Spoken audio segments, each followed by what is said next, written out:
Naka-work from home si Celine. Nagkasalubong nga kami nung nakaraan eh. Tapos nabanggit niya sa akin na ganun nga. Malaki raw ang sahod niya. Basta masipag ka lang talaga.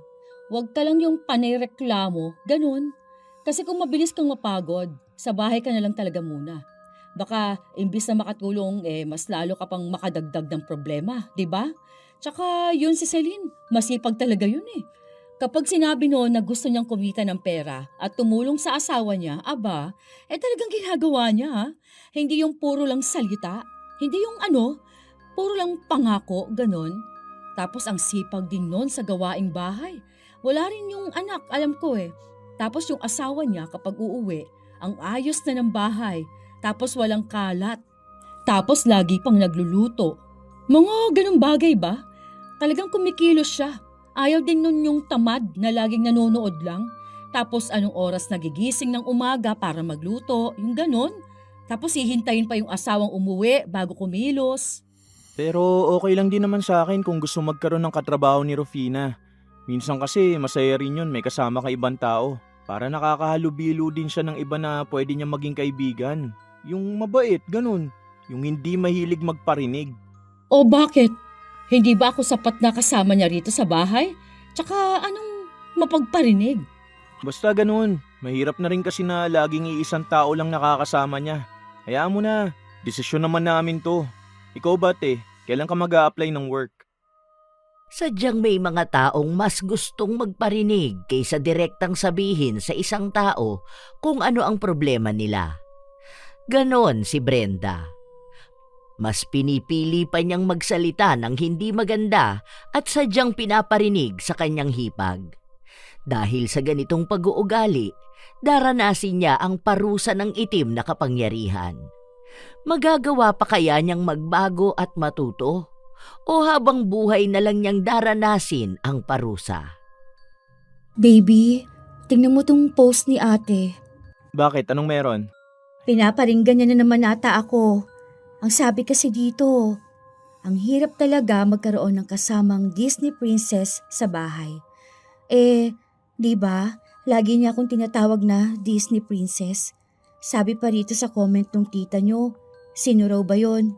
Tapos nag-reply siya na hindi niya pwedeng sabihin, baka magsumbong na naman. Di ba, nung nakaraan nagtalo kayo dahil sinumbong ko yung narinig kong pagpaparinig niya sa akin? Hayaan mo na lang muna si ate. Konting tiis na lang ha. Malapit naman na tayong lumipat ng bahay Kapag nakapasok na ako dun sa ina-applyan ko, kuha na tayo ng bahay ha. Hanap na tayo nung kahit maliit na bahay lang na pwedeng upahan. Ayoko na rito. Para gumaan ang kalooban ni Rufina, palaging sinasabi ng kanyang asawa na lilipat na sila ng bahay. 1 taon na silang kasal, wala pa silang anak. Nung una, wala silang kasama sa bahay dahil patay na ang mga magulang ni John Mark. May 3 siyang kapatid at siya ang bunso. Nung nakipaghiwalay si Brenda sa kinakasama niya, umuwi siya sa bahay ni na John Mark na pag-aari ng pamilya nila. Doon sila nakatira noong mga bata pa sila. Dahil si John Mark ang bunso, sa kanya muna napunta ang bahay. Kahit nakapangalan ito sa pangalawa nilang kapatid. Nasa ibang bansa na kasi ito at wala nang balak kunin ang bahay. Balak sana ng mag-asawa na asikasuhin na ang papel para mailipat sa pangalan ni John Mark. Pero nung bumalik si Brenda, naging mahirap na yon. Hindi pumapayag si Brenda dahil siya ang panganay at siya na lang daw ang wala pang anak. Ayaw naman ni Rufina na makipagtalo pa sa hipag, kaya pinipilit na lang niya ang asawa na lumipat ng bahay. Isang araw, habang nagpapahinga si Rufina, naririnig niyang nagdadabog sa kusina ang hipag. Hay, ang dami ko namang huhugasan dito. Ako na naman to, malamang. Parang nakakita ng katulong ah. Grabe naman yan. Hindi na kumibo pa si Rufina dahil ayaw niya ng gulo. Hindi naman ganon karami ang plato sa lababo at lahat ng yon ginamit naman ni Brenda. Hindi pa nagpupunta sa kusina si Rufina, kaya wala pa siyang nagagamit na kahit na ano. Sadyang reklamador din si Brenda at para bang sinisisi niya kay Rufina kung bakit ang dami niyang ginagawa sa bahay. Sana all, hayahayang buhay. Kahit naman ako may trabahong asawa ko, aba, sa bahay lang ako pataas-taas ang paa. Tapos walang ibang gagawin. Pahinga lang maghapon. Yan ang sana all. Hindi natiis ni Rufina ang pananahimik, kaya sinubukan niyang kausapin ang hipag. Ate, may problema ka ba sa akin? Problema? Oh, wala ah. Ano naman magiging problema ko sa'yo? Panay ka kasi pagpaparinig sa akin. Hindi ah. Wala naman akong pinangalanan, di ba? Baka guni-guni mo lang yan. Wala ka nga pinangalanan. Pero dalawa lang naman tayo dito sa bahay, ate. Hindi. Ginagaya ko yung doon sa TikTok. Yung sikat doon, yung nagsasabi na anak sa mayaman. Nakalimutan kong pangalan nun. Basta, yung ginagamit nila yung sound. Sa susunod, ate, kung sakali man na may problema ka sa akin, please, sabihin mo naman agad. Kasi hindi maganda yung puro nalang parinigan eh. Kahit sana sa social media, wala nang parinigan. Kahit nasabihin yon ni Rufina, hindi niya pa rin naawat ang hipag na magparinig sa kanya. Matapos kasi niyang kumprontahin, nag-post na agad si Brenda ng tungkol sa mga taong walang pakiramdam. Hindi niya pinupunto na tungkol yon kay Rufina, pero malapit sa naging usapan nila. Noong may mga taong nagtatanong kung sino yon, sinasagot lang ni Brenda na wala lang daw. Trip niya lang mag-post. Kung may matatamaan man daw, hindi niya yon kasalanan. Pinabayaan na lang ni Rufina. Para makaiwas sa sasabihin ng hipag, kumilos siya sa bahay kahit na hindi naman dapat palagi. Hindi siya nagpapahinga o umuupo man lang, lalo na kapag naroon si Brenda. Ayaw niyang may masabi na naman ito sa kanya. Isang araw, walang pasok si John Mark, kaya nasa bahay lang siya.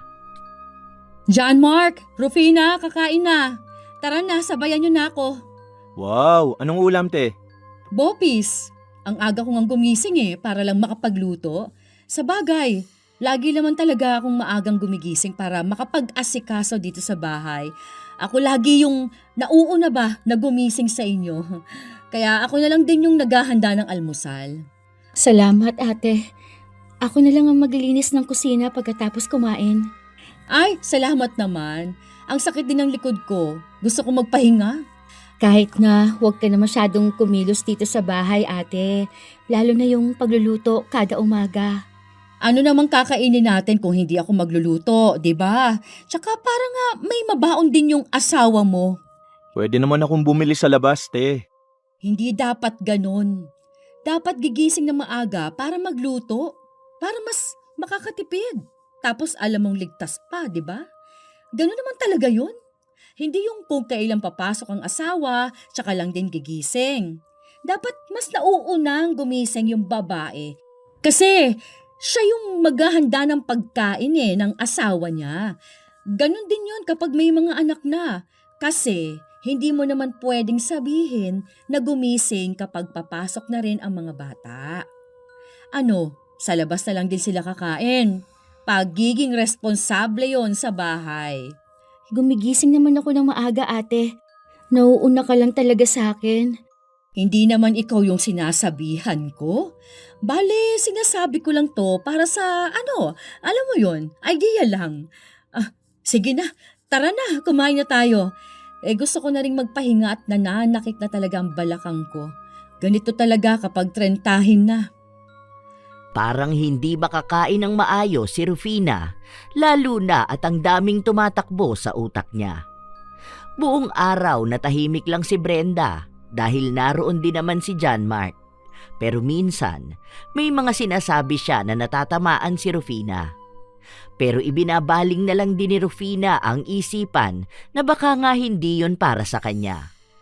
Hanggang sa isang araw, nagising siya nung nagpapahinga siya ng tanghali. Ang ingay sa sala dahil mukhang naglilipat ng gamit si Brenda. Ay, ganito talaga kapag ako lang mag-isang may pakialam sa bahay. Ang dumi na nga, ang dami pang kailangang ayusin. Hindi man lang nililipat yung ibang mga gamit. Ang sarap ng buhay ng iba dyan. Patulog-tulog na lang kapag inaantok, habang ako ang nagpapakahirap at nagpapakapagod. Ako na naman bang pinariringgan ni ate? Malamang ako lang. Kasi kami lang naman dalawang nandito eh. Sana all nakakapagpahinga. Sana all chill-chill lang sa buhay. Hay, mamaya niyan, gigising yan para kumain na lang ng niluto ko. Sarap buhay. Buti sana kung pinapasahod ako eh. Ako nga. Teka nga, makalabas muna. Ate, okay ka lang ba? Bakit naglilipat ka ng gamit? Wala kasi akong ginagawa ngayon. Bored lang kaya ganito. Nagising ba kita? Hindi naman. Huwag ka nang gumalaw dyan, ate. Bukas naman pupunta yung kinuha naming maglilinis ng bahay. Bakit naman kukuha pa kayo ng maglilinis dito? Hindi ko kasi kaya masyadong mabibigat na trabaho, ate. Mabilis kasi akong hingalin eh. Saka 2 beses sa isang linggo lang naman yung kukunin namin. Para hindi ka na rin magkikilos. Magpahinga ka na lang, ate. Hindi na. Gusto ko nga yung ganito, naglilinis ng bahay. Ako kasi, masipag talaga ako. Hindi uubra sa akin yung palagi akong nagpapahinga, yung ganon. Parang mas lalo akong magiging tamad kung lagi lang akong nasa kama. Gusto ko yung malinis ang bahay. Ayoko nga ng tamad Wala namang tamad dito sa bahay, ate. Wala ba? Oo pala, wala nga. Basta ganun lang. Ayoko lang ng taong walang ginagawa. Sige na, balik ka na sa pagtulog mo dyan. Huwag ka na magkikikilos dito sa bahay ha. Kaya ko naman to.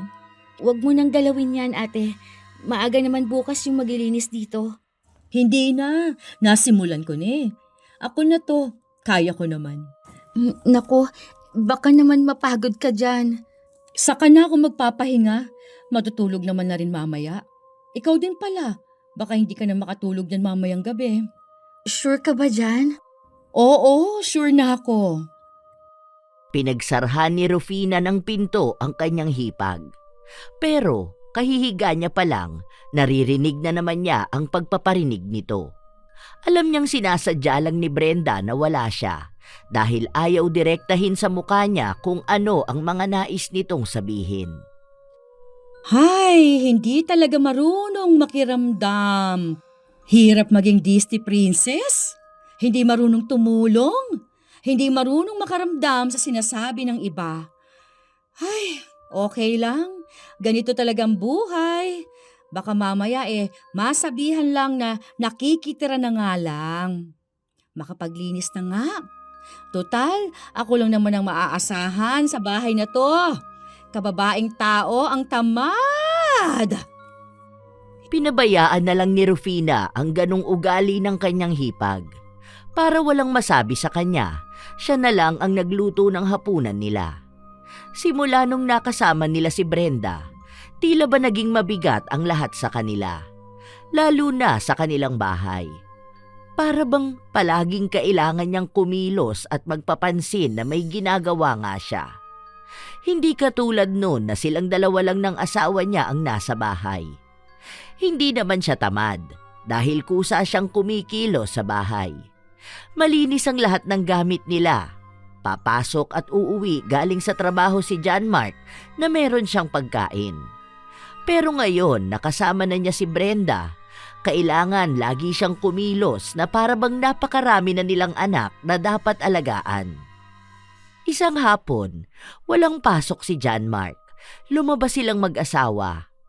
Masaya silang nag-uusap hanggang sa may nakita na naman si Rufina. Ano ba naman tong notes ng ate mo sa messenger? Bakit? Ano ba sabi niya? Sabi niya, hindi raw lahat ng kasama sa bahay marunong makisama. Ano na lang ang iisipin ng iba na parang tayo yung hindi nakikisama sa kanya? Kinausap ko na yan si ate, kaso hindi naman niya sinasabi kung ano yung problema. Sabi ko nga, wag siya masyadong magsalita ng kung ano-ano sa social media. Kasi nga nakikita ng ibang tao. Ano na lang ay iisipin ng ibang tao tungkol sa atin? Na inaaway natin siya? Alam pa naman ng iba naming kamag-anak na magkasama kami sa bahay. Baka mamaya isipin nila na masama akong hipag. Ang ayaw ko kasi sa ate mo, yung laging nagpaparinig. Sabi niya wala raw siyang pinaparinggan. Nagustuhan niya lang daw yung post kaya sinishare niya. Hindi naman ganun yun. Buti sana kung basta lang post. Kaso, halos lahat ng post niya ganun eh. Kaya siya nakaka-relate sa post kasi nga, yun yung nararamdaman niya na gusto niyang maramdaman din ng iba na hindi direktang sinabi pero yun na mismo. Ayoko na lang kasing makipagtalo kay ate. Paano, naaawa naman ako sa kanya. Baka kaya ganun siya kasi nga 'di ba, naghiwalay sila ng asawa niya. Tapos baka hanggang ngayon ay stress siya. Saka ayoko rin ng awayan sa bahay. Malas kasi yung ganun. Kaya nga hindi ko na lang din siya pinapatulan. Ayaw ko na rin lumaki ang gulo. Kaya nga gusto ko na lang umalis tayo. May nakita na nga akong bahay kaso hindi ko pa natatanong kung may nakakuha na. Isa pa, wala rin kasi akong pang-down Konting tiis na lang, ha? Wala naman akong magagawa, di ba? Ganun talaga yun. Kailangan ko na lang din talagang makisama kay ate mo. Pero sana naman, iwasan na niya yung pagpaparinig. Kasi sa totoo lang, pwede niya naman akong kausapin. Pwede niyang sabihin sa akin kung ano yung gusto niyang sabihin. Hindi naman na tayo mga bata para idaan sa pagpaparinig. Huwag ka na ma-stress. Nasa labas tayo ngayon, oh. Dapat mag-relax ka naman. Hindi tayo lumabas para mag-isip ng mga negative na bagay, okay? Sa ngayon, ang gawin natin, mag-enjoy. Tara, gusto mo ba doon? Inilihis na lang ni John Mark ang problema ng kanyang asawa. Kaya niya inilabas si Rufina dahil ramdam niyang hindi masaya ang asawa sa kanilang bahay. Atat na rin itong makahanap ng trabaho para lang makaalis sa bahay nila at buong maghapon na wala. Sa paraan daw na yon ay maiiwasan niya ang hipag. Nung umuwi sila ng bahay, hindi sila nagdala ng pagkain para kay Brenda. Hindi man lang ako naalala dito sa bahay. Parang hindi pamilya. Ni wala man lang pasalubong sa akin. Ay, sa bagay, parang nga pala akong hangin dito. Baka masabihan na naman ako na nakikitira na nga lang. Ano pa nga ba nga asahan ko? Hindi na siya pinansin ng dalawa dahil tuloy-tuloy silang pumasok sa kwarto. Sabi ko na kasi sa'yo, bilhan na natin si ate mo Marami namang pagkain dito eh. Saka binigyan ko naman siya ng pera. Sabi ko kasi baka gusto niya ring lumabas. Kaya huwag na siyang umasang magdadala pa tayo ng pagkain pag uwi. Saka sarado naman ang mga nadaanan natin kanina, di ba? Hayaan mo na. Matulog na lang tayo. Mamaya na, mag-shower pa ako. Noong nasa banyo si Rufina, naririnig niya ang kanyang hipag na tila ba may kausap sa cellphone. Binaliwala niya yon, pero mukhang sinasadya ni Brenda na may sabihin siya na kunwari ay patungkol sa kausap, pero pagpaparinig lang pala sa kanya. Oo nga, sinabi mo pa. Wala Ganon siguro talaga kapag nakikisama ka, no? Parang lagi kang pagod. Kasi baka bigla kang masumbatan. Ganon. Ay, tama ka. Totoo nga ang hirap kapag walang tumutulong sa'yo. Ay, oo, yan pa. Pati ata mga post ko inaangkin na. Hindi ba ako pwedeng maging masaya sa mga nakikita ko? Para namang bawal na rin ako mag-share ng mga post.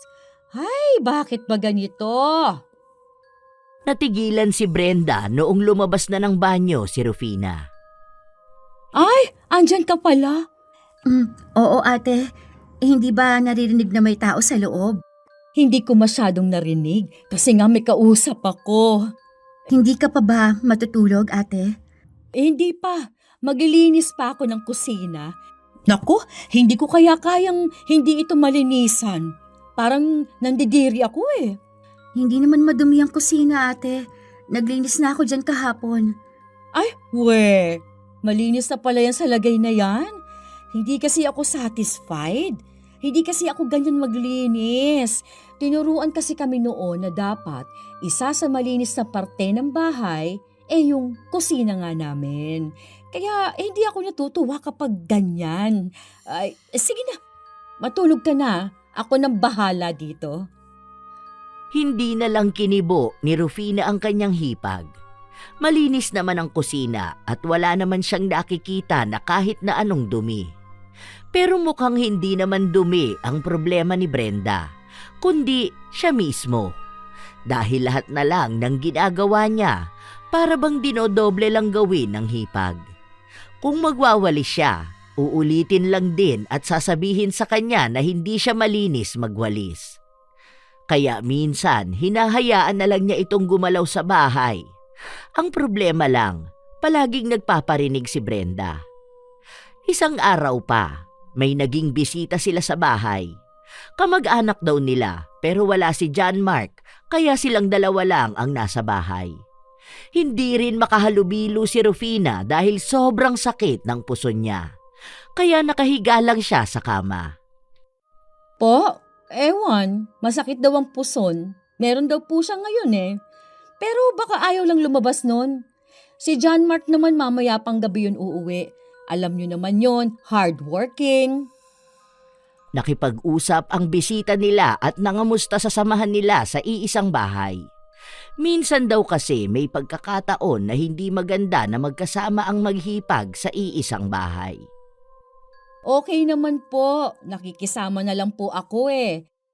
Ang sabi nga nila ako yung nakikitira dito sa bahay na sana namin. Sa paglilinis ng bahay, okay lang naman po na ako lang kasi mas sanay naman ako. Pati sa pagluluto, medyo mukhang katulong lang talaga dito pero ganun talaga. Alam niyo naman po kasi nung nabubuhay pa si nanang at tatang, bawal maging tamad ang babae. Alam niyo naman po, sabi nga 'di ba, kapag babae ka, hindi ka pwedeng tamarin. Lalo na kung may asawa ka na. Hindi ka na dalahaga na pahila-hilata na lang sa higaan mo. Tapos kailangan lagi kang rumispeto sa mga bisita. Paano nga ako lalabas? Sobrang sakit ng puson ko. Kinausap ko naman na yung mga bisita kanina. Pero nagpaalam ako dahil ang sakit talaga ng puson ko. Ang lakas pa ng mens ko. Alam naman siguro nila gaano kasakit tong ganito, no? Tsaka wag sana yung asa ng asa ba? Hindi porket may trabaho ang asawa sa kanya na lang lahat ng gastos. Kahit na wala pang anak, wag namang umasa lang sa iisa. Lalo na ngayon, maliit lang ang pasahod tapos ang mahal ng mga bilihin, di ba? Pero ewan ko, buhay naman nila yan. Ang inaano ko lang, dapat kapag babae ka, masinop ka sa bahay. At kung may asawa ka naman, tumulong ka naman sa kanya. Hindi naman pwede na yung asawa mo lang ang palagi mong aasahan dahil lang sa mabait siya. Naalala ko pa nga nun si Linda, nung nakikitira yun sa bahay namin, kahit napagod yun sa school tapos working student pa, nagagawa pa rin naman maglinis sa bahay. Ang bait nun Tumutulong yun kahit na hindi ko napagsabihan. Ewan ko ba kung bakit may iba na walang pakiramdam? Baka ganun na talaga sila. Naiyak na lang si Rufina sa loob ng kwarto. Ayaw na niya munang lumabas hanggang sa umuwi na ang asawa niya at doon muna nakitulog ang mga bisita. Nang kinaumagahan, maaga siyang nagising para magluto. Masakit pa rin ang kanyang puson pero kumilos siya para naman walang masabi sa kanya. Naunang nagising ang kamag-anak na bisita. Kasunod nun si Brenda. Nagluto ka, be? Hindi ka na sana nag-abala. Sabi ko, ako pa naman ang magluluto. Ititinola ko pa sana yung manok. Maaga kasi akong nagising, ate. Kaya naisip ko na magluto na lang muna ako. Nagsasaing pa ako tapos kain na tayo. Ay sige, sakto paalis na rin yung mga bisita natin namamaga ba yung mata mo? May napanood kasi akong nakakaiyak kagabi. Pero okay lang ako. Gisingin ko na si John Mark. Ayan, gising na pala. Morning. Wait lang ha. Paluto pa lang yung kanin pero malapit na yan. Maghahanda na lang muna ako ng lamesa. Doon na muna kayo. Tulungan na kita. Hindi na, okay lang. Kaya ko naman to. Nagpumilit si John Mark na tulungan ang asawa niya kahit na sinasabi na nito na wag na dahil iniisip nga niya na baka may masabi na naman si Brenda o ang mga kapitbahay nila. Ayaw naman niyang sabihin na lagi na lang siyang umaasa sa kanyang asawa. Hindi niya lang yun masabi kay John Mark. Habang kumakain sila, nagkaroon na naman ng kwentuhan sa mga kamag-anak nila. Masipag naman tong asawa ko, pero hindi ko ganong pinapakilos kasi nga mabilis tumapagod. Saka ano namang ikikilos niya sa bahay? Wala naman kaming anak. Wala pa. Sa ngayon magpahinga muna siya kasi sabi nila mas pagod daw talaga ang babae kapag nagkaanak na. Pero naghahanap na ako ng work ko para makaipon din kami. Bakit namang magwo-work ka pa? Pwede ka naman dito ka muna sa bahay. Gusto ko kasi magtrabaho, ate. May iniipon kasi kami ni John Mark. Kaya gusto ko rin na makatulong sa pinansyal. Sinasabi ko nga na wag na muna siya magtrabaho. O kaya work from home lang, ganun. Dami naman nun eh. Naka-work from home si Celine. Nagkasalubong nga kami nung nakaraan. Tapos, nabanggit niya sa akin na ganun nga. Malaki raw sahod niya. Basta masipag ka lang talaga. Huwag ka lang yung panay-reklamo, ganun. Kasi kung mabilis kang mapagod, sa bahay ka na lang talaga. 'Di ba? Baka imbis na makatulong, mas lalo pang makadagdag ng problema. Tsaka yun si Celine, masipag talaga yun eh.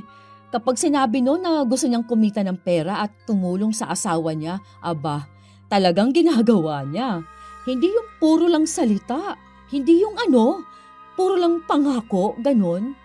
Tapos ang sipag din nun sa gawaing bahay. Wala rin yung anak, alam ko eh. Tapos yung asawa niya kapag uuwi, ang ayos na ng bahay. Tapos walang kalat. Tapos lagi pang nagluluto. Mga ganung bagay ba? Talagang kumikilos siya. Ayaw din nun yung tamad na laging nanonood lang. Tapos, anong oras nagigising ng umaga para magluto? Tapos hihintayin pa yung asawang umuwi bago kumilos? Pero okay lang din naman sa akin kung gusto magkaroon ng katrabaho ni Rufina. Minsan kasi masaya rin yung may kasama kang ibang tao. Para nakakahalubilo din siya ng iba na pwede niyang maging kaibigan. Yung mabait, ganun. Yung hindi mahilig magparinig. Bakit? Hindi ba ako sapat na kasama niya rito sa bahay? Tsaka anong mapagparinig? Basta ganun. Mahirap na rin kasi na laging iisang tao lang ang nakakasama niya eh. Hayaan mo na. Desisyon naman namin to eh. Ikaw ba kailan ka mag-a-apply ng work? Hindi ko alam. Baka next year na lang. Ang dami ko pa kasing inaasikaso rito sa bahay eh. Katulad ng ano? Tinutulungan ko pa kayo ng asawa mo. Kaya na namin yan Hayaan mo na lang si Rufina. Siya na lang gagawa ng trabaho niya rito sa bahay. Kaya huwag ka na magpakapagod. Pwede ka na mag-apply ng work mo. Tara na, kain na tayo. Paraan yon ni John Mark para ipagtanggol ang asawa niya. Kahit na hindi pa naman niya alam kung anong pinagsasasabi ng kanyang kapatid sa mga kamag-anak nilang bisita. Tumawa lang si Brenda bilang pakikisama. Pero nung umalis na ang mga bisita nila at pumasok na sa trabaho si John Mark, kinausap niya ang hipag. Ano yung sinasabi ni John Mark? Baka nagsusumbong ka naman ng mali. Para kasing sinasabi niya na pabigat ako sa bahay ninyo. Masipag naman ako dito hindi ba? Sa bagay, hindi niya yun nakikita kasi nga lagi siyang nasa trabaho. Baka naman sinasabi mo sa kanya na nagpapakapagod ka rito. Wala akong sinasabi sa kanya na kahit na ate. Sana nga wala. Kasi, kung may problema ka sa akin, pwede mo namang sabihin sa akin. Hindi yung pinapadaan mo pa sa iba. Kahit pa sabihin natin na kapatid ko yun eh. Wala namang alam yon sa nangyayari dito sa bahay. Tayong dalawa lang talagang madalas na magkasama, di ba? Hindi naman pwedeng ikaw lang ang pakikinggan niya. Dahil nahihirapan din naman akong maglinis dito. Wala akong ibang sinasabi sa kanya, ate. Kahit natanungin mo siya, hindi ako nagsusumbong. Paano ko naman malalaman kung totoo yon? Malamang asawa mo siya, kaya pagtatakpan ka pa rin niya. Baka magtalo lang dito sa bahay. Ay, tayo na nga lang magkasama araw-araw eh. Hindi mo pa idirekta mismo sa akin kung ano bang problema mo. Sige, didiretsahin na kita. Total, ikaw na rin naman yung nagsimula ng usapan na to eh. Ang problema ko kasi sa'yo ate, wala kang ibang ginawa kundi ang magparinig. Ako yung hindi mo dinidirekta eh. Kapag may problema ka, sa ibang mo sinasabi, hindi sa akin. Kapag naman may ginagawa ka, kailangan lagi mong iparinig sa akin. Kapag nasa kusina ka, kahit na hindi ko naman sabihin na magluto ka o maglinis ka, bigla ka nalang nagdadabog, di ba? Tapos kapag tinatanong kita kung anong problema mo, lagi mong sinasabing wala. Pero lagi mo namang pinaparinig at pinaparamdam sa akin na meron. Hindi ko naman alam na natatamaan ka pala sa mga sinasabi ko. Hindi naman yun para sa'yo. May pangalan mo ba? Wala naman, di ba? Buti sana tanggapin mo yon kung pinangalanan kita. Pati sa social media mo, di ba? Panay ka share ng tungkol sa bahay, tungkol sa pamilya at sa hipag. Sino bang hipag ang madalas mong kasama? Ako lang naman, di ba? Hindi naman pwede na yung hipag mong nasa ibang bansa. Hindi naman yung tumira dito sa Pilipinas. Isang beses pa lang ata yung nagpunta rito eh. Anong iisipin ng iba? Di ba? Ang bato nun sa akin na naman. Nananahimik na lang ako kasi nga ang pangit tignan na nag-aaway tayo. Uulitin ko sa'yo ng ilang beses. Hindi ikaw ang pinariringgan ko. Wala akong pinatatamaan na ibang tao. Hindi ko naman siguro kasalanan na feeling mo lahat tungkol sa'yo. Hindi nga kita naaalala kada share ko nun eh. Ibig sabihin, hindi yun para sa'yo. Kaya huwag kang maging sensitive na parang pati si John Mark, kailangan paniwalaan lahat ng sinasabi mo. May respeto ako sa'yo, lalo na sa inyong mag-asawa. Kaya wala rin naman akong isinusumbong sa asawa mo. 'Di ba? Bakit? Ano bang dapat mong isumbong sa kanya? Natamad ako? Katulad sa sinasabi mong wala akong ginagawa sa bahay? Hindi ako kumikilos? Wala akong ibang ginawa? Na lagi na lang akong nakahiga? Ha? Aba, hindi yan sa akin ang galing. Sa'yo mismo. Kasi yun ang lagi mong pinaparinig sa akin. Kung tingin mo tamad ako, kung tingin mo ikaw lang ang laging kumikilos sa bahay, huwag ka na kasing gumalaw. Wala namang nag-uubliga sa yung linisan yung mga nalinisan ko na, di ba?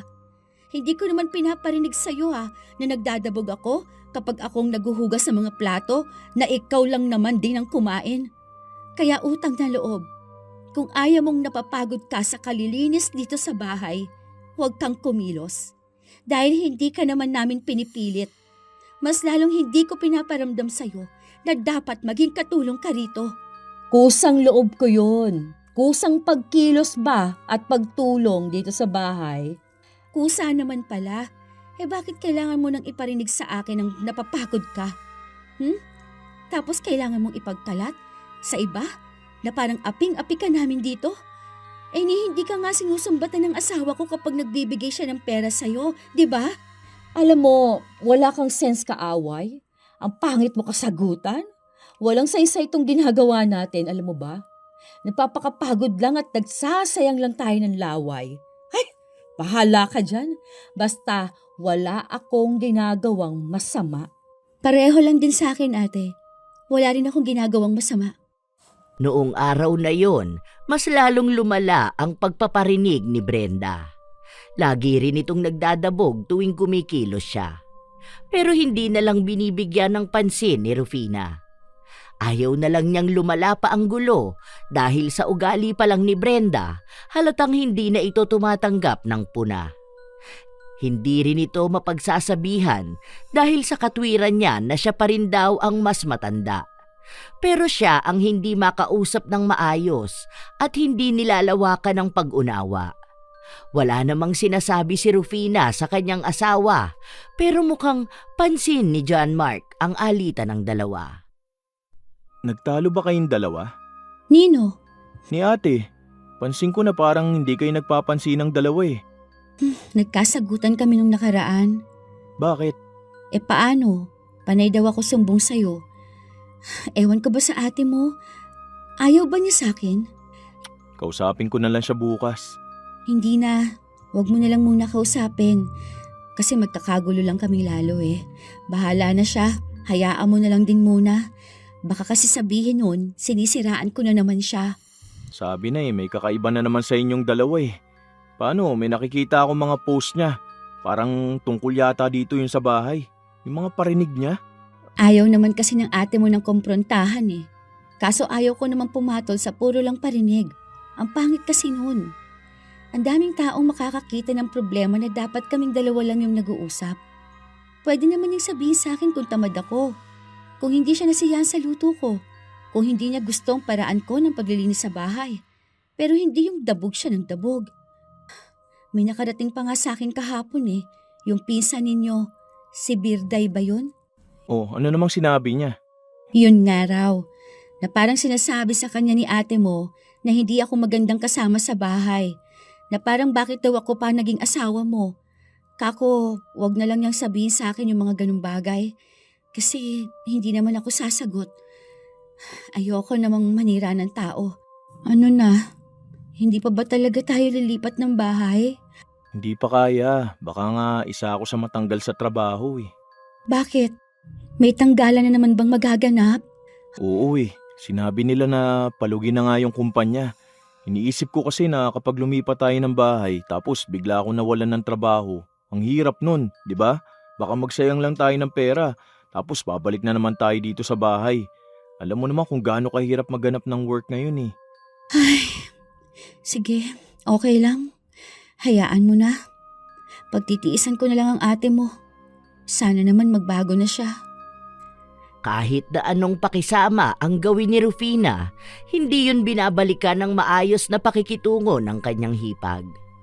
Minsan pa, nasa trabaho nun si John Mark. Maagang gumising si Rufina para maghanda ng pagkain ng asawa. Noong umalis na si John Mark, bumalik sa pagkakatulog si Rufina. Nagising siya bandang 11:00 ng umaga. Pagkalabas niya ng kwarto, naabutan niya ang hipag na nakaupo lang sa sala. Buti pa ang iba dyan, sarap buhay, tanghali nagigising, tapos yan kakain na yan. Ay, sana all, hayahay ang buhay. Para sabihin ko sa'yo, kumain na ako kanina. Kagigising ko lang ulit. Oh, bakit? Inaano ba kita? Huwag kang duwag. Kung gusto mong sabihin niya sa pagmumukha ko, pwede naman eh. Hindi ka bata na magpaparinig pa. Dalawa lang tayo rito. Sino naman ang sinasabihan mo? Alangan may nakikita kang hindi ko nakikita. Alam mo, wala akong pakialam sa'yo. Kaya wag kang salo ng salo. Kung hindi para sa'yo, wag mong pansinin. Okay, sabi mo eh. Pero ikaw rin. Sa susunod, kapag may mga confrontation, huwag kang matakot, ha? Huwag kang duwag kapag kinakausap ka na. Hindi yung matapang ka lang palagi kapag nagpaparinig ka. Pero kapag kinausap ka na, hindi ka na makasagot ng maayos. Duwag yarn? Sana all. Ang bastos mo makipag-usap ah. Oh, bakit naiinis ka naman? Ikaw ang nagsimula nito, di ba? Kagigising ko lang magpaparinig ka pa sa akin. Dalawa lang naman tayo rito. Pwede mo naman agad sabihin sa akin na, Hoy, ikaw tanghali ka na gumising at tamad ka talaga. Oh, di ba? Pwede naman ganyan kaagad. Para hindi na tayo mahirapan. Ano, huhulaan ko pa kung sinong pinaparinggan mo? Bato-bato sa langit, tamaan, guilty. Okay lang. At least, hindi immature. Nakakain na nga. Lalabas pa ako ngayon. May mga friends kasi ako eh. Kaya happy ang buhay ko. Hindi gaya ng iba dyan. Inis na inis si Brenda na mas lalo rin namang iniinis ng kanyang hipag. Lalabas naman talaga si Rufina pero makikipagkita siya sa pinsan niyang kauuwi lang din ng Pilipinas. Magpapatulong siya na magkaroon ng maliit na negosyo kahit na nasa bahay lang siya. Katulad ng pagbebenta ng mga gamit online. Sinabi rin naman sa kanya na tutulungan siya. Alam na yon ni John Mark. Paghahanda na rin nila kung sakali man na mawala ng trabaho si John Mark. Sila rin kasi ang bumubuhay kay Brenda dahil wala naman itong ibang ipon. Maliban na lang kung bibigyan siya ng isa nilang kapatid kada buwan. Hapon na noong nakauwi si Rufina. Mas una siyang nakauwi kaysa sa asawa. May mga bitbit siya na pasalubong na bigay ng kanyang pinsan. Ay, wow! May pangluho Wala raw pera pero ang daming binili sa labas. Anak mayaman siya, oy. Sana all. Wow, sana all talaga. Kasi ako merong ganito, yung iba merong inggit. Sabi nga nila, kapag inggit, pikit. Feeling naman nung iba dyan, kinaiinggitan siya. Akala mo talaga daming maiaambag. Pera lang naman ang asawang kinukuhanan. At least may asawa. Matapos yung sabihin ni Rufina, pumasok na siya sa loob ng kwarto. Wala na siyang ibang narinig kundi ang pagdadabog ng hipag. Sinisimulan niya palagi tapos siya naman yung mapipikon. Ay, bahala nga siya. Ayoko pa naman sa lahat yung negative na tao. Ganitong masaya ako at magkakaroon ako ng negosyo. Bahala siyang mainis sa akin. Hindi ko na lang siya papansinin. Wala rin naman siyang ambag dito sa bahay, no? Parehas lang naman kami kung tutuusin. Teka nga, tingnan ko itong mga pasalubong sa akin. Nagpatuloy ang mga araw na hindi nag-uusap ng maayos ang dalawa. Sa halip ay panay lang sila parinigan kahit na naroon si John Mark. Ito na lang ang umaawat sa kanila at sinasabing mag-usap na lang sila ng maayos. Pero walang nagpapatinag sa dalawa. Pasabi naman sa kapatid mo na patayin niya yung gasol kapag matutulog na. Siya yung huling nagluluto sa kusina kahit anong oras na. Pasabi din sa asawa mo na pinapatay ko yung gasol. Tsaka hindi niya yun nakikita kasi hindi naman siya nagluluto kahit sa umaga. Pasabi sa kapatid mo na naghahanda ako ng pagkain para sa ating dalawa. Sa ating dalawa lang, ha? At pasabi sa asawa mo na sana maghugas naman siya ng plato, hindi yung inaasa niya sa akin. Ano ba, wag niyo nga akong gawin tulay dyan. Nagkakarinigan naman kayong dalawa eh. Huwag na kayong magulo, masakit ang ulo ko. Paano yung asawa kapatid mo? Tama na muna, awa na lang oh. Huwag na lang kayong mag-usap na dalawa, tama na to. Kumain na tayo, huwag na kayong magsasalita. Kasi Op, tama na. Huwag na kayong magsalita, huwag na please. Punuin nyo na ng pagkain yung bibig nyo, tapos ngumuya kayo ng ngumuya. Tama na. Ganon sila palagi. Lalo na at pumapatol na rin si Rufina sa kanyang hipag. Lumipas ang ilan pang mga araw, wala si John Mark. May dumating silang padala. Galing ito sa pinsan ni Rufina. Yun na kasi mismo ang gagamitin niyang pangbenta. dami na namang parcel na dumating. Nagtitipid pa pala yan sa lagay na yan, ha? Ay, nangingialam na naman. Wala naman siyang alam. Hindi na lang mag-ipon o kaya magtrabaho para naman makatulong sa asawa. Hindi na lang kumibo si Rufina dahil naiisip niya na magsisimula siya ng negosyo tapos sasama lang ang loob niya dahil sa hipag. Baka malasin pa ang balak niyang gawin. Hindi niya ipinaalam sa hipag na nagbebenta siya ng mga gamit dahil ibang account ang gamit niya.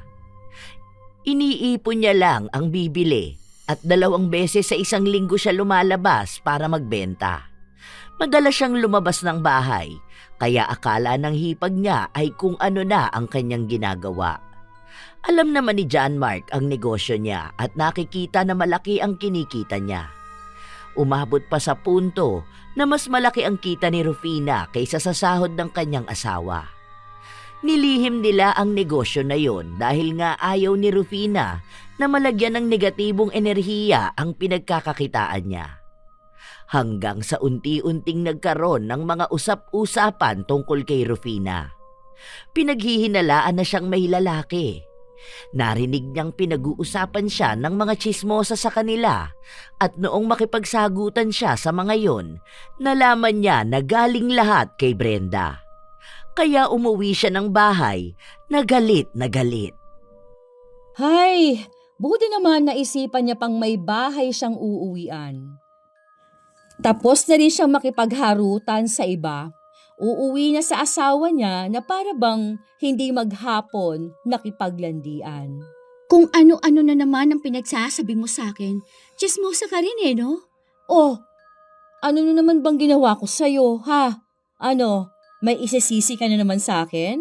Magagalit ka na naman? Paano namang hindi ako maiinis sa'yo? Kung ano-ano kayang pinagsasabi mo sa kanila. Tsaka, ano yung pagpaparinig mo sa akin na may kung ano-ano? Ha? May lalaki ako? Hindi ko niloloko ang kapatid mo. Hindi ako nagsabi niyan. Ang isda talaga, nahuhuli sa sarili niyang bibig. At yung taong mapagparinig, pinupuntirya din sa bibig.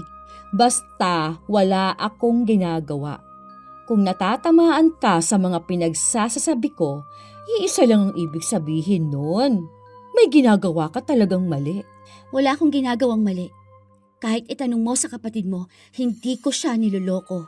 Umayos ka nga. Umakto ka naman ng nasa edad mo. Ang tanda mo na. Trentahin ka na. Bakit hindi ka dumirekta ng sasabihin sa isang tao? Duwag kang masyado eh. Paano ba namang hindi ka matatakot kapag hinarap ka? Wala ba namang saysay ang mga pinagsasabi mo? Basta wala akong ginagawang masama. Kung natatamaan ka sa mga sinasabi ko, iisa lang naman ang ibig sabihin nun. Wala yung ibang ibig sabihin. Dahil sadyang pangit lang talaga mag-isip ang utak mo, kaya pangit din ang lumalabas sa bibig mo. Ayoko na sana makipag-away sa'yo, alam mo ba? Kaso ikaw tong walang ibang ginawa, kundi ang i-push ako na patulan ka. Palala ka na ng palala. Hindi ka nagbabago para gumanda ang buhay mo.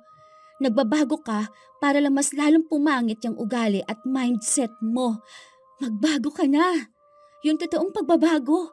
Panay ka parinig, pero kapag sinugod na, hindi naman makasagot na maayos. Kaya ka walang kaibigan eh. Magsasalita pa lang sana si Brenda nang tinalikuran siya ng hipag. Kaya nagdabog na lang siya at nagpatuloy sa pagpaparinig. Sawang-sawa na si Rufina sa kanyang hipag, pero wala siyang ibang magawa. Gusto na nga niya itong palayasin, kaso kahit na paano ay may awa siyang nararamdaman. Hanggang sa dumating na nga ang araw na sobrang napuno na siya. Hindi tumitigil si Brenda, kaya wala na siyang ibang magagawa kundi ang lumapit sa tiyahin niyang mangkukulam. Hindi niya nais na pahirapan ng malala si Brenda, pero bibigyan niya lang ito ng sapat na parusa. Nagpatuloy si Brenda sa pagpaparinig sa kanya hanggang sa isang araw ay nanahimik ito. Pwede pala maging tahimik tong bahay. Ganito kapayapa kapag walang nagdadabog at nagpaparinig. Lumabas siya ng kwarto. Nakita niya ang kanyang hipag na nasa kusina. Anong ginagawa mo? Ano bang pake mo? Aray ko! Nagulat lang ako na nahimik ang bahay. Kaya mo naman palang hindi magsalita ng mag-isa at magparinig sa akin eh. Mama! Ayan na naman. Nagsalita ako ng sakit na naman ang singaw ko sa ngalangala. Mukha na nga! O ayan, di ba? Wala ka kasing ibang ginawa kundi magsalita ng hindi maganda eh. Kuskusin mo yan ng tawas. Ayoko nga, ang sakit nun. Paano ka pala gagaling yan? Magbago ka na lang siguro. Tapos, mangako ka na hindi ka na magiging madaldal at palaging nagpaparinig. Hindi mo kaya, no? E di, ganyan ka na lang. Pero okay na rin yun sa akin. Mas gusto ko naman yun. Kasi nga, hindi ko na maririnig yung boses mo. Ay, salamat naman. May kapayapaan na rin sa wakas dito sa bahay. Sobrang tahimik. Salamat. Aray ko. Sakit talaga ng singaw na to. Kainis. Natatawa na lang si Rufina sa pinagdaraanan ng kanyang hipag. Para din naman yon sa katahimikan nila. Pero mukhang kahit na nahihirapan na siya ng ganon, hindi pa rin siya natitigil sa pagpaparinig. Panay pa rin siya post ng patungkol sa kanyang hipag. Minsan pa, kapag nakakapagsalita siya, nagpaparinig pa rin siya. Walang katapusan. Madalas na ring pinagsasabihan si Brenda ng dalawa niyang kapatid na wag na raw niyang siraan o paringgan si Rufina. Mabait naman daw ito. At kung sakali man na may hindi sila pagkakaunawaan, mas maganda kung pag-uusapan na lang nilang dalawa, kaysa mauuna pang malaman ng ibang tao ang hinaing niya.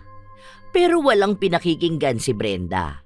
Gusto niyang siya lagi ang masusunod, kahit na mali naman ang ginagawa niya. Isang araw, habang nag-aayos ng mga ibebenta niya si Rufina, naririnig niya ang hipag na nagdadabog sa labas. Hindi gaanong makapagparinig sa kanya. Akala yata ng kapatid mo wala ka rito kaya nagdadabog dun. Puntahan mo, tanungin mo kung okay ba siya. Nagsabi nga sa akin na may singaw daw siya. Hindi ko naman alam kung saan yung galing. Sabihin mo, kakaparinig niya kamo yun. Paano kamong hindi siya magkakaroon ng singaw kung wala naman siyang ibang ginawa kundi magsalita mag-isa? Ang daldal niya kamo kasi. Tapos kapag kinausap naman ng maayos, hindi naman niya sinasabi kung anong problema niya. Yun kamo ang problema sa kanya. Sinabi ko nga yun kaso nagalit naman sa akin. Hayaan mo na siya. Eh ang kaso, magla-live ako mamaya. Paano yun? Baka marinig yung pagdadabog niya. Baka mawala rin ako sa mood. Kakausapin ko siya mamaya, wait lang. Kapag tapos na kitang tulungan dito. Tago lang muna sa kwarto. Tanghali na naman gigising. Ganyan na lang pagpaparinig ng ate mo. Paano? Mabilis matuyo yung bibig niya. Baka sumakit lalo ang singaw niya. Ay, kung ano-ano nang nangyayari sa kanya, hindi pa rin siya nagbabago. Noong kaunti na lang ang aasikasuhin ni Rufina sa mga ibebenta niya, lumabas na silang mag-asawa sa kwarto dahil kakain na sila. Nagulat pa nga si Brenda nang nakita niya ang kapatid. Akala niya ay wala ito. Hindi niya alam na 2 araw nang walang pasok si John Mark. Ang hirap naman kumain. Ang sakit. Sabi ko kasi sa'yo na magbago ka na. Siguro wala nang masamang hangin ang papasok dyan sa bibig mo tapos makakapagsalita ka ng maayos. Aray ko. Sabi ko kasi sa'yo, kuskusin mo yan ng tawas. Sinabi ko na yun sa kanya pero ayaw naman niya. Masakit daw yun eh. Malamang ganun nga yun. Kasi hindi yan gagaling kung babaliwalain niya lang. Same sa ugali niya. Kung hindi niya babaguhin, lalala lang talaga. Panika. Aray. Panika, daldal dahil lang sa nasasaktan ako, ha? Aray ko. Aray. Sakit kapag nasasagi ng pagkain. Lagi na lang kayo nagtatalong dalawa. Siya kasi. Kita mo na, sabay pa kayong dalawa. Paano ba kasi ang asawa mo? Mas lalo naman ang ugali mo, no? Tama na yan, kumain na lang tayo. Ikaw te, huwag ka naman lagi magdabog dito sa bahay. May ginagawa si Rufina kaya magbigayan kayo ng space sa isa't isa. Unahin mo na lang muna kung paano mo mapapagaling yung mga singaw mo. Ilang linggo na yan eh. O buwan na nga yata. Hindi naman siguro tumatagal ng ganyan yung singaw. Inaalagaan mo kasi, imbis na alisin mo, wala kang ginagawa. Masakit nga. Ganun talaga yun. Kahit na masakit, kailangan mong gawin. Hindi pwede yung ganyan. Ayaw mo nun isang sakitan lang. Kesa naman yung matagal mong iindahin. Hindi yan gagaling sa pagtitiis, te. True, hindi lahat nadadaan lang sa pagtitiis. Same sa lahat ng bagay. Hindi madadaan sa pagtitiis. Ganyan sa ugali mo. Hindi rin madadaan sa tiisan lang. Puro si Rufina ang nagsasalita dahil hirap nga ang kanyang hipag. Dahil doon ay naiinis lalo si Brenda. Ilang araw pa ang lumipas, walang nababago sa kalagayan ni Brenda, maging sa kanyang pag-uugali. Hanggang sa isang tanghali, lumabas ng kwarto si Rufina dahil maglalabas siya ng mga naibenta na niya. Naabutan niya ang hipag na nakaupo lang sa labas ng bahay. May kausap sa cellphone, pero mukhang sadya na iparinig sa kanya. Aalis na naman ang Disney Princess. Maglalaro na naman siya ng ganda-gandahan, gala ng gala. Hindi ko na nga pinapansin yun. Kasi nga baka mag-away na naman kami. Ay, aray! Ay, sumasakit na naman tong singaw ko. Paanong hindi sasakit yan? Ang daldal mo na naman. Natutuyuan ka na ng laway. Kung ako kasi sa'yo, gamitin mo yung mga salita mo sa ayos. Hindi yung nagpaparinig ka na naman sa akin. Nagpaparinig? Baka kung ano-ano na naman ang naririnig mo. Tama na ate. Huwag na tayo maglokohan dito. Alam mo naman kung anong ginagawa mo eh. Bahala ka dyan. aalis na muna ang Disney Princess ha? Maiwan na lang muna dito ang witch na may singaw. Masaya ka pa talaga? Oo naman. At least nabawasan yung daldal mo eh. Kapag kasi wala kang singaw, ang ingay-ingay mo. Hindi ka malang matahimik. O ngayon, medyo may pahinga ang tenga ko at utak ko. Ay, makalis na nga. Pasalubungan kita ng tawas mamaya ha, para kuskus mo dyan sa singaw mo. Para bang wala ng pag-asa ang dalawa na magkasundo. Lalo na at walang balak si Brenda na baguhin ang ugali at napuno na rin si Rufina sa pakikisama. Ilang araw pa ang lumipas, laging naririnig na nananakit ang singaw ni Brenda. Lagi siyang dumadaing at para ding sinasadya niyang marinig ng mga kasama niya para lang kaawaan siya. Pati mga kamag-anak nila, minsan ay pinagsasabihan niya ng sakit na nararamdaman niya. May kasama na yung sumbong sa nagiging pakikisama sa kanya ng hipag. Isang gabi, habang magkasama ang mag-asawa sa kanilang kwarto, may nakita na naman si Rufina. May bagong post si ate mo. Ito 2 minutes ago. Nagpaparinig na naman ba? Ang sabi niya, sana all daw sa pamilya na magkakasundo at sa mga may mababait na hipag. Tapos, sinundan niya pa ng isa pang post na sa pamilya raw, kung nagkakaintindihan lahat, magiging masaya raw. Siya lang naman ang hindi makaintindi rito. Malungkot yan ngayon kasi nga may sakit siya tapos walang nag-aalaga sa kanya. Paano na may mag-aasikaso sa kanya kung inaaway niya? Tsaka, singaw lang yon. Hindi niya kasi gamutin eh. Hindi rin siya nakikinig sa mga pinagsasasabi ko sa kanya. Di tama lang din na mahirapan siya ng ganun, no? Siya rin naman dahilan bakit siya nasasaktan. Kinausap ko na siya. Hindi rin naman nakikinig sa akin eh. Mas matanda nga raw siya. Dapat ako yung makinig sa kanya. Hayaan mo na. Oo nga pala. Next week may papasukan na akong bagong trabaho. Last day na kasi namin mga tatanggalin bukas. Okay lang yan. Magpahinga ka na lang muna. Bago ka man lang magtrabaho ulit. Kaya nga, para kahit paano matigilan muna kayo ni ate na magtalo, no? Duda ako dyan. Alam mo naman ang ate mo. Ang dami nang singaw, hindi pa rin natitigil. Bakit kaya ganun siya sa akin? Mabait naman sana ako sa kanya. Hindi ko rin alam eh. Sana naman magbago ng ate mo. Kasi kung ganun siya, baka hindi na yan makapag-asawa pa ulit. Kawawa yan kapag nakakilala yan ng kaanak na magiging asawa niya. Baka mamaya niyan magkaroon siya ng malupit na biyenan. Aba, hindi uubra yung lagi siyang magpaparinig ha. Baka sumabog na ang bunganga niya. Yun nga ang dahilan kung bakit nagiwalay sila ng asawa niya. Hindi niya lang inaamin. Sinabi niya na ng babae nga raw pero hindi ko alam kung totoo yun. Kasi hanggang ngayon wala naman ako nakikita na babae ni kuya eh. Tapos ang sabi niya masama raw ugali ng biyenan niya na parang lagi siyang inaaway. Pero ang totoo nun, ang dami niyang kaaway. Minsan pa hindi ko na to sinabi sa kanya. Pero nakipag-away nga raw siya sa kapitbahay nila. Lagi siyang sinusugo dahil nagpaparinig siya na kesyo laging maingay daw yung kapitbahay niya.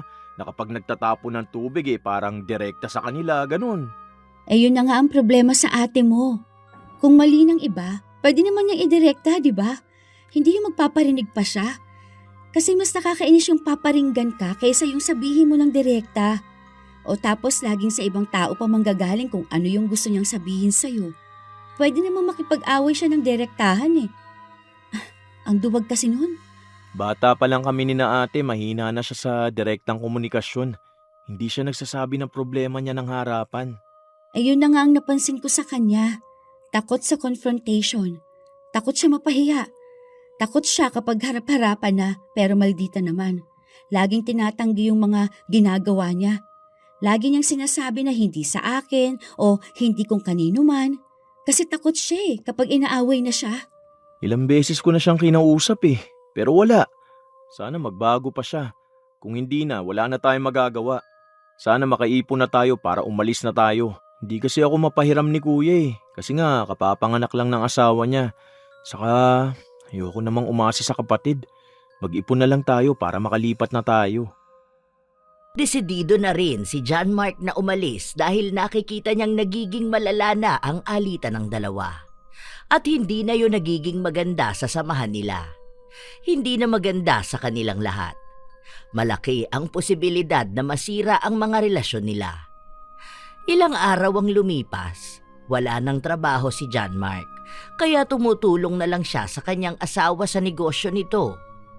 Ilang araw ding tahimik si Brenda. Wala siyang ibang ginawa kundi dumaing at masaktan. Minsan pa nga noong nasa kusina si Rufina, nakita niyang naglalagay ng asin sa tubig si Brenda. Puro ganyan ang pinapangmumug mo ah. Sabi ko sa'yo, kuskusin mo yan ng tawas tapos magbago ka ng pag-uugali. Hindi pa ba masama ang ugali mo sa lagay na yan? Sana tinatag mo na lang ako doon sa mga post mo, di ba? Nakakaya naman sa iba na hindi ako kilala eh. Para may clue lang sila kung sino yung tinutukoy mo. Yan ang hirap sa'yo. Umaangkin ka nang hindi naman iyo. Aray, ang sakit talaga. Ikaw kasi, pinapasalita mo pa ako. Ang sakit na nga. Aray. Alam mo kung bakit ka nagkakasingaw ng marami? Kasi walang saysay ang mga lumalabas sa bibig mo. Takot ka laging kausapin ang isang tao sa problema mo sa kanya. Lagi mong dinadaan sa pagpaparinig. Kaya ayan, sumakto na singaw ang kapalit ng mga parinig mo. Pwede ba? Huwag mo akong pagbintangan na may pinaparinggan. Ate, magbago ka naman na. Ilang taon ka na oh.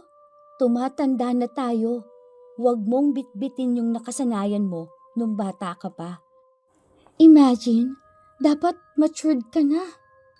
Umaakto ka na ng nasa edad mo dapat. O tapos, ayan ka, laging takot direktang kausapin. Alam mo yung mga tao na mahilig magparinig, insecure yun eh. Laging naiinggit, laging takot na hindi pansinin, laging may problema sa sarili nila. Tapos, imbis na sarili nila ang ayusin nila, hahanap ng ibang tao na titirahin. Ang dami mong sinasabi. Naglilinis lang naman ako ng singaw ko ha. Kala mo ba apektado? Ako? Aray ko. Sakit na naman.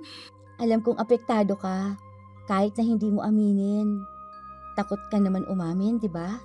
Pasalamat ka. May masakit sa akin. Kaya hindi ako agad makapagsalita. Aray! Buwisit na mga singaw to. Sakit! Okay lang. Buti nga ganun eh. Mas okay nga yun, hindi ka gaano makapagsalita. Para naman, hindi ka na makahanap ng simpatsya mula sa ibang tao.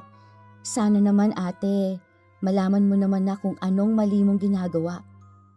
Hindi ka kasi emotionally mature eh. Pero mukhang kung gugustuhin mo naman, kaya mo naman. Pero yun nga, kung gusto mo lang naman. Ikaw pa rin naman na magdedesisyon yan sa buhay mo kung ganyan ka habang buhay. Baka mas maraming singaw pa ang dumapo sa'yo. Kaya magbago ka na, huy. Hindi makapagbitaw ng salita si Brenda dahil noong nagmumumug siya ay sobrang sakit ng kanyang singaw. Napapaiyak na nga siya sa nangyayari sa kanya. Ilang araw pa ulit ang lumipas, hindi na naririnig ang boses niya. Hindi na siya nagsasalita. Hindi na rin masyadong makakain. Ang daming nagbabago sa kanya, pero hindi nila alam kung nagbago na rin ba ang kanyang ugali. Hanggang sa dumating ang araw na may trabaho na ulit si John Mark. Balik na naman sa pag-aasikaso ng maaga si Rufina. Nauuna siyang nagigising sa kanyang hipag. Siya na talaga ang gumagawa ng gawaing bahay. Lagi na lang kasing nakakulong si Brenda. Noong siya na ang malayang kumikilos sa bahay, mas payapa dahil walang naririnig na mga negatibong salita. Wala ring nagdadabog. Noong tanghali, babalik na sana si Rufina sa kanyang kwarto nang lumabas si Brenda. Kumain ka na doon ate, may ulam doon. May sabaw yon. Kung hirap kang kumain, babad mo na lang muna yung kanin mo sa sabaw. Kung gusto mo, lutuan na lang kita ng lugaw. Huwag na. Baka sabihin mo sa iba na nagpapaalaga ako. Aray ko. Bakit ba hindi matanggal tong singaw na to? Nagmumug naman ako ng asin eh. Hindi ako magsasabi sa iba. Hindi naman ako pala post, no? Hindi uso sa akin magparinig sa totoong buhay kahit pa sa social media. Dahil alam mo naman na kapag may problema ako, direkta akong nagsasabi sa isang tao. Ayoko may ibang tao pa na makakaalam ng problema ko. Mas masaya yung ganun, ate. Kasi hindi naman lahat ng kachismisan mo totoo sa'yo. Ang iba doon, nakikisabay lang sa issue. Kasi wala rin silang magawa sa buhay. Oo na. Anong oo na? Doon ka masalugaw. Pwede ba yung durog yung kanin? Ang hirap talagang kumain. Sakit talaga. Parami ang singaw ko. Gamutin mo kasi yan. Sige, mamaya pagkatapos mo kumain, gamutin natin yan. Masakit ata yun eh. Ganun talaga. Hindi naman gagaling kung hindi kailangang masaktan muna. Basta dahan-dahan lang. Hindi ko sure. Basta kumain ka na muna. At teka, lulutuan na lang kita ng lugaw mo. Hindi man direktang nakikipag-ayos si Brenda, tila ba ramdam ni Rufina na may napagtatanto na rin ito sa kanyang nasabi. Ilang araw pa ulit ang lumipas, napapansin ni Rufina na hindi na nagpo-post o kaya ay nag-iingay sa social media ang kanyang hipag. Hindi katulad noon na maingay si Brenda at kung ano-anong parinig ang ginagawa. Napansin din ito ni John Mark. Kaya ang akala niya ay magkabati na ang dalawa o kaya ay nag-uusap na sila. Lalo na at silang dalawa lang din ang naiiwan sa bahay. Hindi pa pala kayo ulit nag-uusap? Nag-uusap naman kami pero yung normal na usapan lang. Yung dito sa bahay, kung kakain ba siya o kung gusto niyang magpatulong sa akin para gamutin ang singaw niya. Yung mga ganun lang. Pero yung usapan talaga na matagal, wala eh. Ang last na usapan naming matagal nung nagtalo pa kami. Tsaka hirap magsalita ang ate mo kaya hindi rin kami nag-uusap. Pero okay na rin yun kasi at least nakikibuan kaming dalawa. Pero tingin mo okay na kaya si ate? Gagaling na kaya yung mga singaw niya? Kakaiba kasi, parang ang tagal na nun. Mukhang nasa ano pa lang siya. Parang nag-iisip-isip pa lang, ganun. Kailangan niya ng oras kung gusto niya talaga na magbago. Kailangan niyang kausapin ang sarili niya. Kasi baka kung hindi pa siya magbabago wala nga talaga siyang makakasundong na tao. Hindi siya pwedeng magkaroon ng kasama sa buhay. Sana magbati na kayo bago tayo lumipat ng bahay. Bakit? Lilipat na ba tayo ng bahay? Bala ko na sana. Nagpapahanap pa ako ng mauupahan yung malapit lang din sana sa work ko.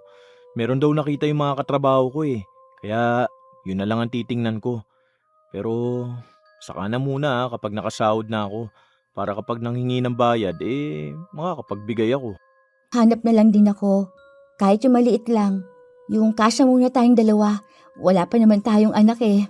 Tapos saka na lang tayo mag-iipon para makakuha tayo ng sanlang tira, no? Ganun na lang gawin natin. Tulungan na lang tayong dalawa. Kaya natin yan. Pero kung makakakuha man ako ng trabaho sa ibang bansa, pwede na tayo makaipon agad. Huwag ka na mag-ibang bansa. Kaya naman natin yan. Basta magkasama tayong dalawa. Basta kakausapin ko na lang din muna ang ate mo. Baka nag-aalangan yun kung paano ako kakausapin. Para magbati na rin kami. May iwan na rin siya mag-isa rito Ayoko naman din yung bigla na lang tayong aalis tapos hindi pa kami nagkakaayos, di ba? Noong isang umaga na silang dalawa lang ng kanyang hipag na magkasama, sinubukan ni Rufina na magbukas ng usapan. Dahil gusto na niyang ipaalam ang desisyon niya na paglipat ng bahay. Naisip niya na hindi naman pwedeng bigla na lang din silang aalis at iiwan si Brenda. Ano nang nararamdaman mo, ate? Dumarami pa ba ang sigaw mo? Hindi ko alam. Basta minsan masakit. Tuloy-tuloy mo lang yung paggamot dyan. Ganun sa sinasabi ko sa'yo. Kuskusin mo lang yan ng tawas. Gagaling din yan, ate. Sana nga. Ang hirap ng ganito. Ilang buwan na akong may singaw. Ayoko naman magpatingin sa doktor. Oo nga pala, ate. Sorry dun sa mga naging awayan nating dalawa ha. Ayoko lang kasi talaga sa isang tao yung hindi ako dinidirekta. Yung hindi sinasabi sa akin kung ano ba yung problema niya. Tsaka Ayoko na may samaan tayo ng loob, lalo na kung aalis na kami. Gusto ko yung magaan lang yung pag-alis namin, lalo na may iwan ka rin mag-isa rito. Aalis kayo? Saan na kayo pupunta? Oo ate, aalis na kami ni John Mark. Bubukod na kami at lalayo na. I mean, hindi naman sobrang layo. Yung dito lang din naman, pero hindi na tayo magkasama sa iisang bubong. Ah, bakit naman? Wala lang, para makapag-adjust na lang tayo. Alam mo yon, para iwas na rin sa awayan. Para sa atin lang din naman yun. Kasi ang gulo na natin eh. Hindi naman pwede na ganito na lang tayo palagi, di ba? Kaya nyo na ba mangupahan? Kakayanin ate. Susubukan naming maghigpit ng budget para ba kaya naming mabuhay kahit na mahal ang gastusin ngayon. Tsaka maliit na bahay lang din naman ang kukunin namin, yung hindi mabigat ang bayad sa renta. May nakita na kami pero kakausapin pa namin kapag may pambayad na kami. Huwag na kayong umalis. Desidido na kami ate. Napag-usapan na rin naming mag-asawa ito. Ipauubaya na lang din namin itong bahay sa'yo. Ako na lang ang aalis. Ha? Bakit? Wala ka namang mapupuntahan. Sabi mo wala na kayong ibang kamag-anak na malapit lang, di ba? Kapag gumaling na ako, mag-apply na ako ng work. Iniisip ko na rin naman yun eh. Kasi ako yung nanggulo sa inyo rito. Kayo pang mag-adjust sa akin. Mag-isa lang naman ako sa buhay. Baka kasi alam mo na, iniisip ko na ayaw mong bitawan tong bahay nyo. Gets ko naman yun. Tsaka wala kang trabaho. Wala kang makukuhang bahay. Kaya kahit na dito ka na lang muna. Buo ng desisyon ko. May papasukan kasi akong stay-in eh. Hindi lang ako makapasok kasi nga nagpapagaling pa ako. Hindi naman pwedeng makita nila itong dami ng sigaw sa bibig ko, diba? Saka, isa rin sa iniisip ko, bigyan kayo ng privacy mag-asawa. Dito lang muna ako habang nagpapagaling ako. At sorry din ha, tama ka nga. Dapat umakto ako ng tama sa edad ko. Hindi na ako bata na mahilig magparinig. Hindi naman sa ganung paraan na re-resolve ang problema eh. Kung may gusto akong sabihin, dapat harap-harapan akong magsasabi sa kanila. Kaya, sorry ha.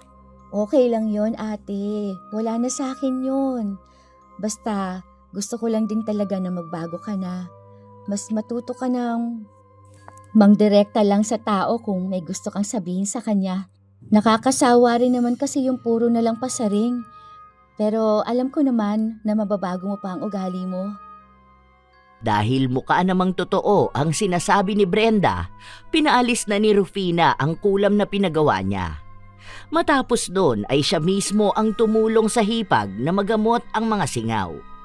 Halos 1 linggo rin bago tuluyang nawala ang singaw ni Brenda. Nakakapagsalita na ulit siya ng maayos. Kaya noong nasiguro niya na magaling na siya, sinubukan na niyang magpasa ng papel sa bahay na pagtatrabahuhan niya. Mabilis lang din naman ang balita na dumating sa kanya. Nakuha na ako dun sa trabahong sinasabi ko. Ang bilis ng process nila. Paano raw yon? Lilipat ka na agad doon? Magdadala ka na ng mga gamit mo? Kailan naman ang alis mo? Ngayon nga dapat yun, pero ang sabi ko bukas na lang kasi hindi ko pa naaasikaso yung mga damit ko. Yung mga requirements ko naman, pwede naman sa kanilang daw asikasuhin. Buti nga konti lang mga gamit ko. Isang bitbitan lang to. Mga damit ko kasya na yan sa sako bag. Bibit-bitin mo ba lahat yan? Wala kang iiwan dito sa bahay? Oo, doon na muna ako. Stay in naman yun kaya pwedeng doon na ako titira hanggat may trabaho ako. Tagal ko na rin namang nakitira dito sa inyo, no? Para may space na kayo. Pwede nyo magamit to kapag nagkaroon na kayo ng anak. O kaya lagayin ng damitan nyo. Pwede ka namang mag-iwan ng gamit mo rito ate. Para kung sakali na mag-day off ka, di ba? pwede ka na rito sa bahay. Hindi naman namin sinabi na huwag ka nang babalik dito, di ba?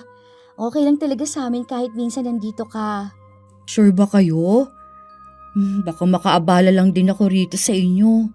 Oo naman, te. Hindi naman na siguro kayo magkaaway ng asawa ko, no? Saka, dyan lang din sa kabilang bayan yung papasukan mo, di ba? Malapit lang yun.